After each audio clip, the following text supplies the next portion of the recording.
Bonjour. Bonjour, Bonjour à toutes et à tous. bonjour tout le Bonjour, monde. super. Alors, merci Eugénie de cette introduction. Alors, on débute sans plus tarder avec quelques petites minutes de retard. Alors, merci d'être là. Si vous êtes toujours là, on l'espère. Sinon, de toute façon, le tout sera disponible en rediffusion par la suite. Alors, on a des invités très spéciales ce midi ou ce début d'après-midi pour moi, en début de soirée pour vous. Donc, je vous les présente rapidement et ensuite, on va se lancer là, dans notre période de questions. Donc, on a avec nous Saïma, orthopédagogue, psychopédagogue, superviseur en orthopédagogie et en psychopédagogie. Elle est fondatrice du ROP. C'est aussi une ancienne enseignante qui a choisi de mettre son expertise au service des enfants, des adolescents et des adultes, notamment avec des troubles d'apprentissage pour améliorer leur performance, redonner confiance. On sait à quel point c'est important, développer le plaisir d'apprendre et favoriser l'inclusion scolaire.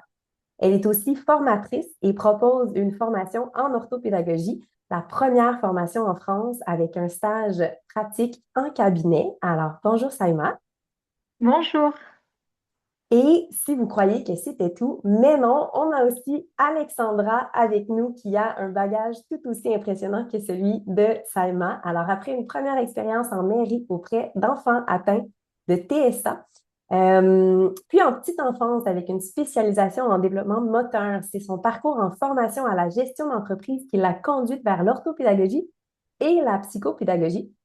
En ouvrant son cabinet, Alexandra a accueilli des apprenants de tout âge et a retrouvé avec eux le cœur de sa passion, donc les enfants neuro-atypiques en difficulté scolaire. Aujourd'hui, elle accompagne enfants, adolescents et adultes face aux troubles neurodéveloppementaux et aux difficultés d'apprentissage, aussi bien dans un cadre scolaire qu'entrepreneurial, avec une approche humaine, plurielle et en constante évolution. Alors, bonjour Alexandra. Bonjour et merci pour tout ça. Avec plaisir. Alors, sans plus tarder, on se lance. Donc, c'est effectivement vraiment excitant de vous avoir aujourd'hui avec nous parce que c'est un très beau partenariat, je crois, qu'on a entre l'Europe et ADR. Donc, pour moi, ça fait déjà plusieurs mois, peut-être près d'un an, je pense, qu'on a établi ce partenariat. Donc, peut-être nous raconter l'histoire derrière l'Europe. Comment est née l'initiative? Alors l'Europe, il est né il y a 2 ans déjà, avant qu'il ne se transforme en association. On s'est retrouvé avec un petit groupe de copines. Moi, j'étais orthopédagogue à l'époque et j'avais un petit groupe de copines de orthopédagogues et psychopédagogues et on s'était dit, bon, ben mince, il n'y a rien, il n'y a pas certes, il y a des associations, mais des associations qui sont spécifiques aux orthopédagogues et des associations spécifiques aux psychopédagogues.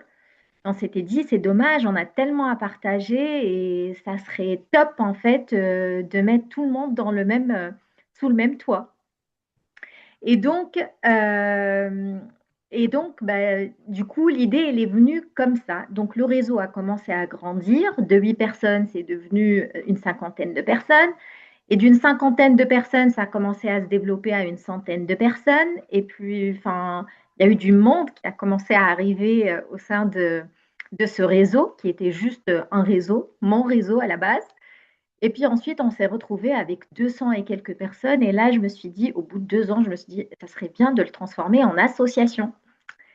Et c'est là que l'association, elle est née à travers, petit à petit, à travers ce petit réseau, ce petit cercle de 8 personnes à la base.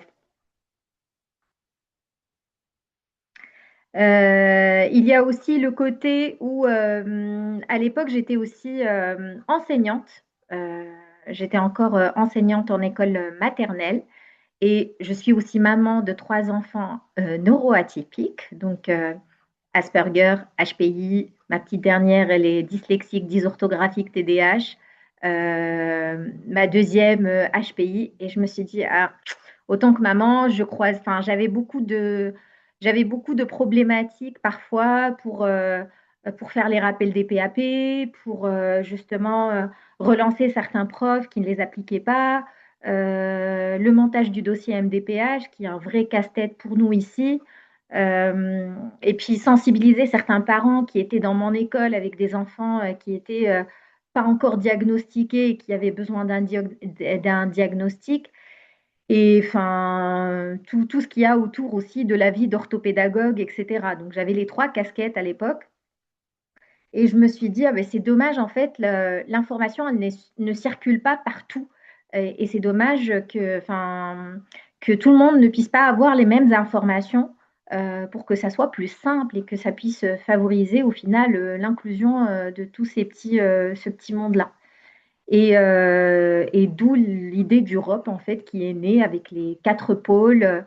On a quatre pôles dans l'Europe. Donc, on a, en plus du pôle principal, qui est le pôle des orthopédagogues et psychopédagogues, on a aussi un pôle pour les enseignants, les AESH, équipe éducative, tout le corps enseignant.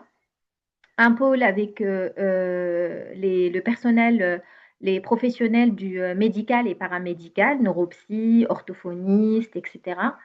Et un pôle donc inclusion, j'en ai parlé, un pôle social et juridique avec une avocate et une assistante sociale qui veillent à préparer des petits livrets pour sensibiliser, etc.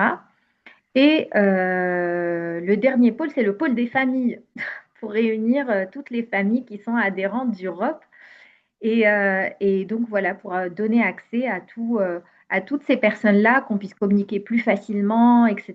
C'était vraiment le projet derrière cette association qui est née. Donc, vous êtes vraiment partie d'observation, en fait, sur le terrain, toi, de ton vécu aussi personnel, des Mm. défis parfois de soit se sentir seul ou de sentir qu'on manque on manque d'informations, on a besoin de ce réseau pour collaborer, pour s'informer, pour se former, puis développer des pratiques justement qui favorisent l'inclusion. Euh, Peut-être, donc, la mission, est-ce qu'on pourrait dire que la mission d'Europe, c'est de favoriser la collaboration, de permettre la communication entre les différents acteurs qui vont être dans le parcours de l'élève? Totalement, totalement. Et on voulait vraiment que les choses, on voyait qu'en France, ça n'évoluait pas correctement, malheureusement, ben, en tout cas très doucement. Et on voulait vraiment ouvrir ce champ-là à toute la francophonie parce que on s'était dit que ben, on pourrait tellement en apprendre les uns des autres.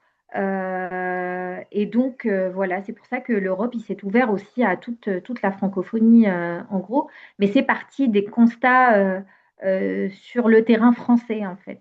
Donc, voilà. Et c'est là que j'ai rencontré Génial. Alexandra, en fait. La super rencontre c'était au sein du réseau. Je ne la connaissais pas avant et on s'est retrouvés dans le même délire, pratiquement presque le même parcours de maman, etc. Donc, le même état d'esprit et on s'était dit, je me suis dit, c'est la bonne personne. Là, je pense que c'est vraiment, ça pourrait être ma petite sœur voilà, comme elle le dit très bien, je suis sa sœur de cerveau et de cœur. Ah, c'est bien. C'est une belle image. Donc, peut-être, Alexandra, ouais, tu peux nous dire ben, comment tu t'es greffée à ce parcours-là. Est-ce que c'était un peu les mêmes observations de ton côté?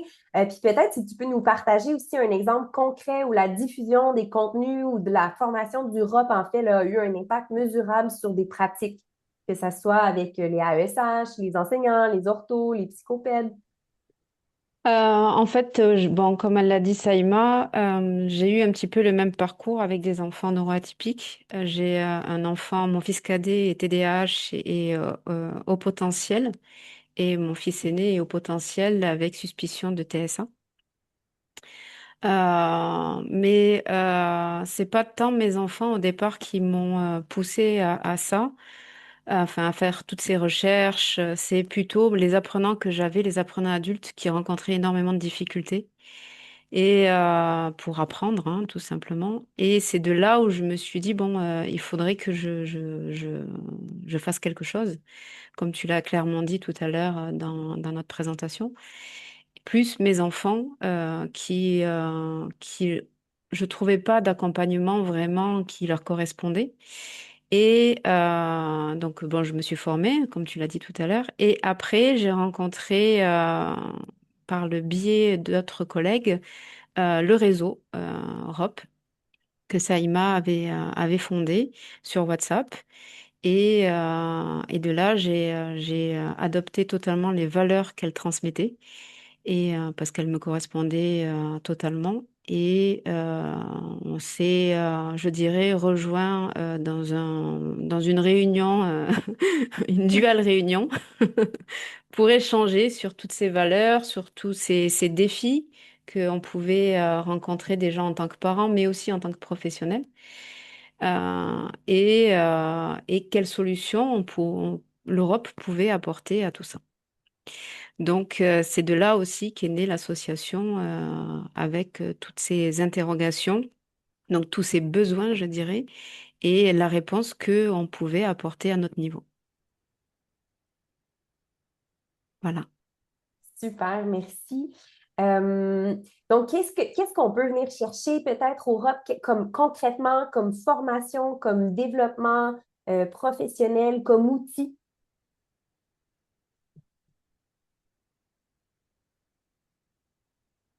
Les Ben, outils d'Europe, en fait, c'était, on voulait vraiment proposer des choses qui seraient accessibles à tous, en fait.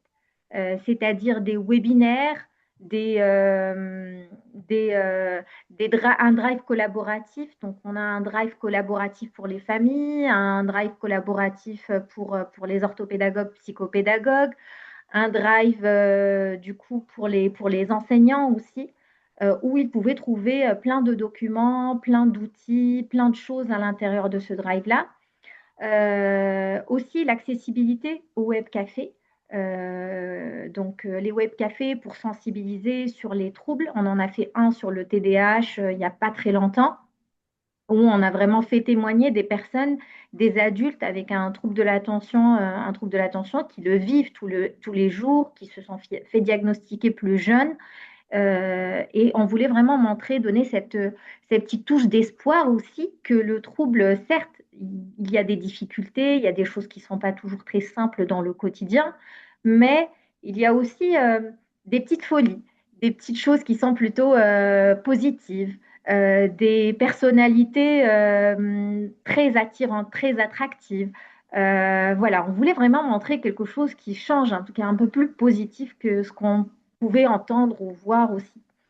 Il y a aussi les webinaires qu'on donne, qu'on offre gratuitement à nos adhérents et qui sont à un prix très symbolique pour les non-adhérents, c'est autour de 5 euros. Et puis les formations à un prix assez accessible. Vraiment, c'était notre objectif, c'est que faire circuler les informations pour que tout le monde puisse être sur le même piédestal, que les choses soient plus simples, voilà, qu'il y ait un petit souffle ou une petite brise de légèreté et que tout le monde puisse avoir les mêmes infos, tout simplement. Et aussi, on a fait des partenariats pour justement faciliter la vie des professionnels, pour que parfois, ben, on a des outils ou on a des formations qui sont un peu chères. Quand on veut se former, en plus s'améliorer sur le terrain, c'est pas toujours évident de prévoir tout ce budget-là. Bah, c'est pour ça qu'on a mis en place les partenariats, notamment avec EDEOR ou d'autres partenaires. Je pense à Psychopédia pour les centres, l'organisme de formation. Je pense à Baobab ou Babaou ou Max et Tom. Enfin, là, nos adhérents, ils ont accès à des codes promotionnels qui leur permettent de justement avoir accès à ces outils-là ou ces formations-là à un prix moindre et réduit. Donc voilà. Et c'est aussi le fait de s'ouvrir à tous et de faire des événements où tout le monde est rassemblé, les orthopédagogues, les psychopédagogues, les enseignants, les familles.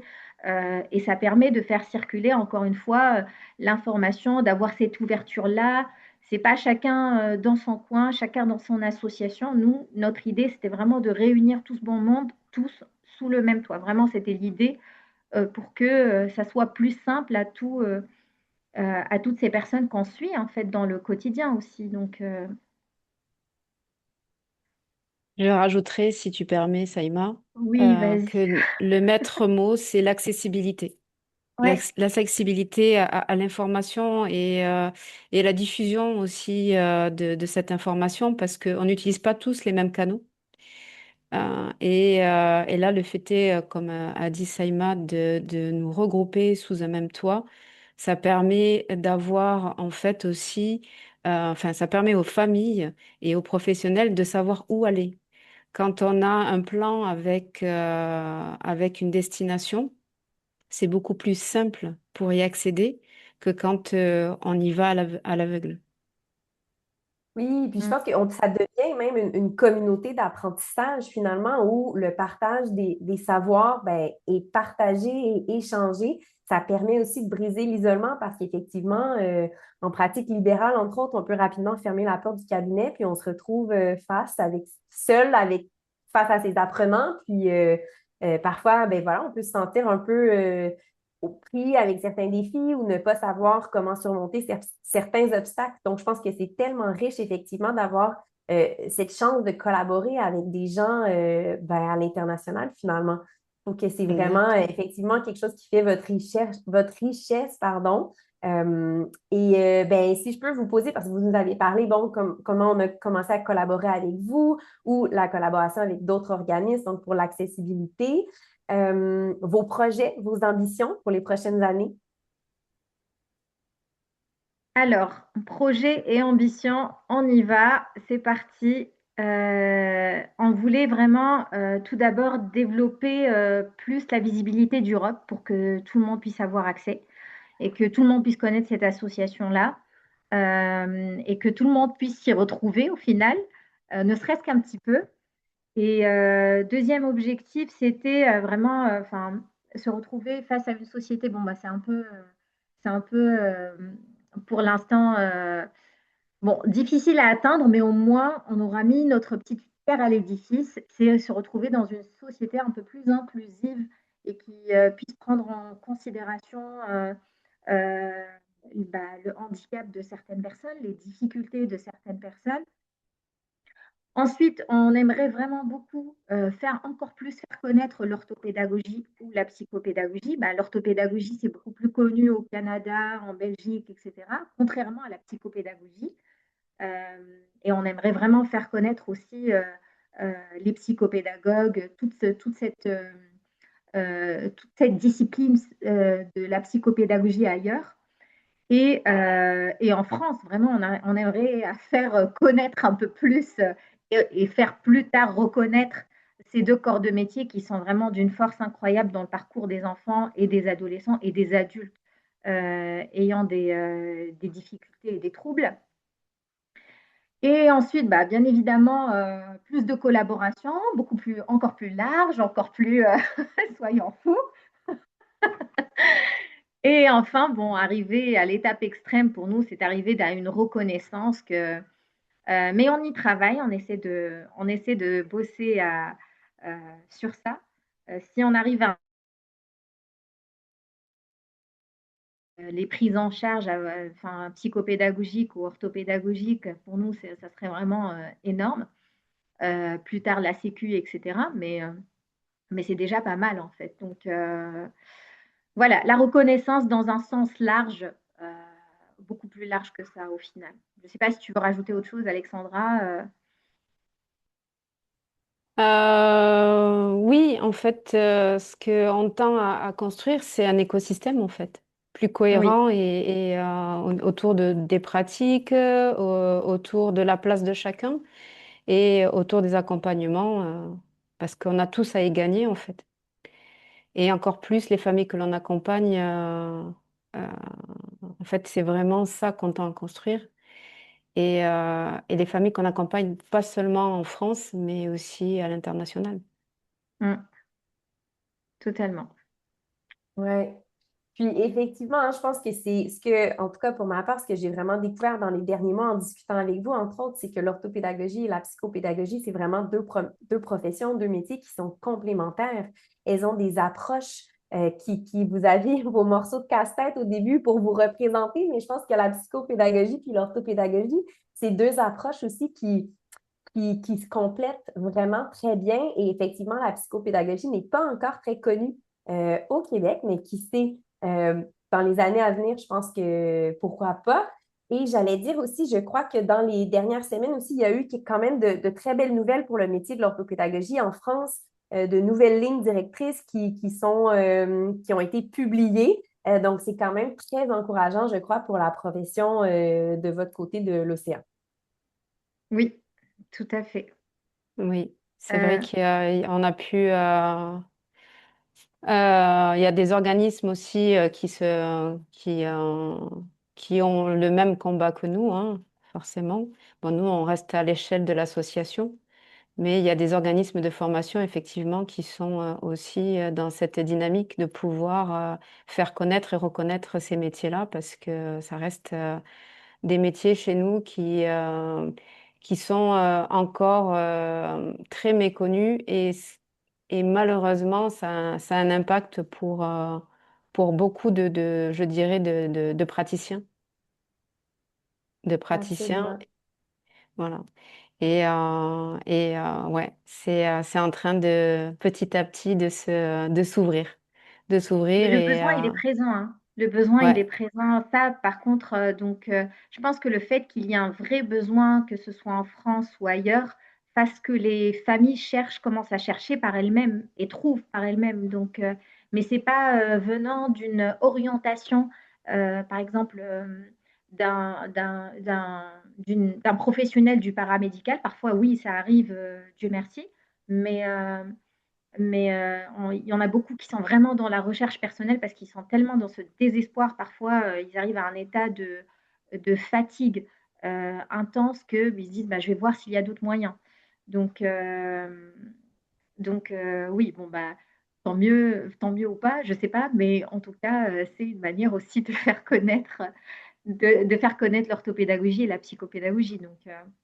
bien sûr. Et puis Totalement. les partenariats comme avec Edeor, ben, ça vise à rendre, je dirais, les parcours plus lisibles et plus fluides aussi pour les familles et pour tous les professionnels qui sont acteurs dans cette dynamique. Et même si le métier est encore à découvrir ou à encore place à prendre beaucoup d'expansion, je pense que c'est tellement, c'est tellement important d'avoir des gens comme vous, des professionnels qui y croient, qui sont là pour être des pionnières, pour faire avancer la profession, pour essayer de réunir un max de gens pour justement se former, mieux comprendre, outiller, parce qu'effectivement, les besoins, comme tu le dis, Saïma, sont sur le terrain, même au Québec, ici même au Canada, où l'orthopédagogie est présente. On le voit que les besoins sont vraiment criants. Et pourtant, on a des orthopédagogues qui sont dans les écoles, qui sont dans les systèmes publics. Mais effectivement, là, les besoins sont très, très, très importants, je pense, dans nos écoles ou dans les systèmes aujourd'hui. Donc, quelle chance, je pense, d'avoir voilà, des gens comme vous qui font valoir la profession, qui y croient et voilà, qui sont vraiment motivés à faire avancer les choses. Si vous aviez un message à transmettre aux parents, aux enseignants, aux gens qui nous écoutent, quel serait ce message? Moi, je dirais, j'aime beaucoup Paul Éluard, donc c'est pour ça que j'ai mis une petite citation. Le temps est de tout dire et je manque de mots et je manque de temps et je manque d'audace. On pourrait en parler en long et en large. On pourrait dire tellement de choses, mais voilà, bon, il y a tellement de choses à dire ou à faire, etc. Mais si on a un message en commun à dire, je pense, avec Alex, c'est adhérer au Europe. Vers Europe. C'est Ah comme ça oui, qu'on pourra faire bouger les choses, en fait. C'est vraiment, exactement. C'est c'est ça. en se Et puis, c'est en se il retrouvant y a au un autre même endroit. proverbe aussi en France. Alors, je ne sais pas de l'autre côté de l'océan comment ça se passe, mais c'est vrai qu'ici, souvent, on dit être seul, on va vite, mais être Mhm. à plusieurs, on va plus loin. Donc, Ouais. allons plus loin ensemble et sortons de cet isolement professionnel de cet isolement que l'on peut rencontrer dans les cellules famille.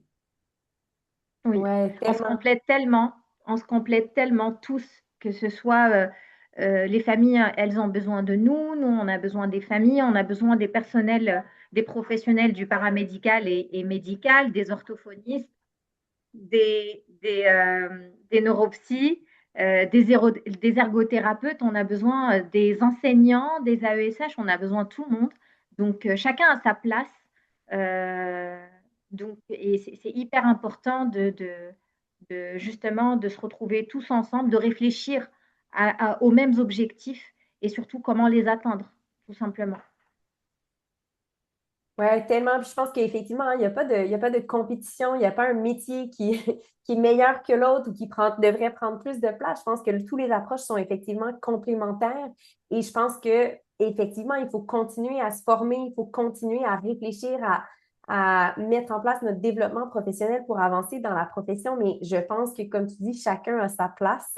Et peu importe, hein, on a tous au cœur la réussite de l'élève finalement, De au cœur de l'élève. nos gestes, au cœur de nos actions. C'est l'élève qui s'y trouve, peu importe notre approche. Donc, je trouve ça vraiment génial que tu dises, en fait, chaque professionnel a sa place, effectivement. Et tu... Totalement, On est comme les totalement. 5 doigts de la main, comme dirait Ouais. Saïma. C'est ça. Et en tout cas, franchement, et tout à l'heure, tu as dit c'est très important d'avoir une association comme la nôtre, mais c'est aussi très important d'avoir aussi des partenaires comme vous, comme tous les partenaires qu'on a autour de nous et qui nous soutiennent dans cette cause-là et qui font cet effort aussi de rendre les choses beaucoup plus accessibles. Oui, Et ça, on vous remercie. On remercie toutes les personnes qui nous ont fait confiance dans ce projet-là et qui continuent jusqu'à aujourd'hui à nous faire confiance. la confiance. Euh, et ça, c'est hyper important parce que bah, sans tous les adhérents, sans les partenaires, bah, l'Europe, au final, ne tiendra pas. Donc, On est une et chaîne. c'est grâce à- Oui, pardon, Alex. On est une chaîne.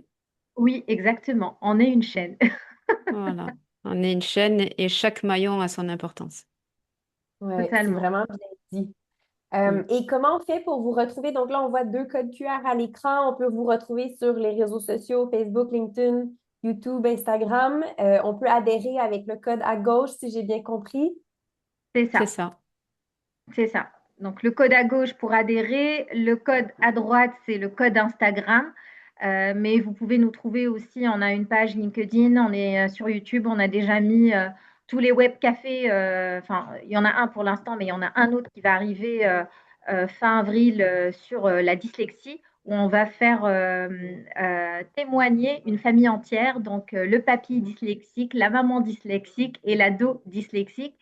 Et donc, ça nous permet de voir aussi d'autres choses et qu'on n'est pas seul et qu'il y a d'autres personnes qui vivent et vivent tout ça bah, ailleurs et que voilà, et qu'il y a des solutions qui existent et qu'il y a des parcours qui sont aussi inspirants aussi. Donc voilà. Et puis, on est très réactif sur Instagram. On publie quasiment tout le temps. Donc ça, vous pouvez voir toutes nos nouvelles. Là, on aura une formation bientôt le 2 mai avec Jérôme Bianchi euh, sur le top et l'accompagnement parental, justement. Et puis voilà, on a fait récemment un webinaire avec Annick Pelletier aussi sur les fonctions exé. Voilà, et on continue à faire plein de petites choses à côté aussi.